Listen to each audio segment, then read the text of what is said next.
صحبت کا اثر۔ ایک دفعہ ایک ادھیر عمر شخص کو ایک نوجوان لڑکی پسند آ گئی اور خوش قسمتی سے اس لڑکی کو بھی یہ شخص پسند آ گیا۔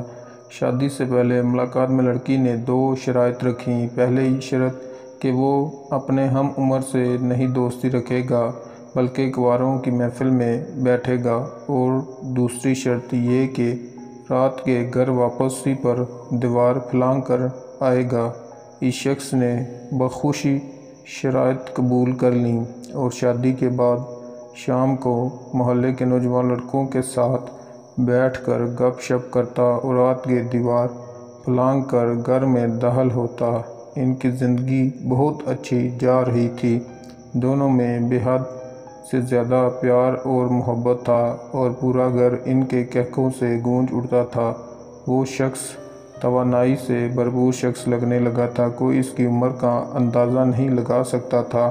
ایک رات کو باہر کا دروازہ کھٹکا، بیوی نے جا کر دروازہ کھولا تو اپنے شوہر کو نڈال کھڑے پایا۔ کیا آپ اپنے کسی ہم عمر دوست سے مل کر آ رہے ہیں؟ بیوی کے منہ سے فوراً نکلا۔ شوہر کے عصبات میں سر ہلانے پر اسے اندر لا کر بٹھایا اور پورا قصہ سننے کی خواہش ظاہر کی۔ مجھے میرا دوست صابر مل گیا تھا، وہ ذیابیطس اور فشار خون کا مریض بن چکا ہے۔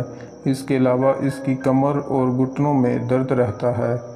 جو علامتیں اس نے مجھے بتائیں، مجھے لگا رہا ہے کہ وہ تمام علامات مجھ میں بھی موجود ہیں، بس ایسے ہی لیے میں دیوار پر چڑھ ہی نہ سکا۔ شوہر نے آواز میں پورا واقعہ سنا۔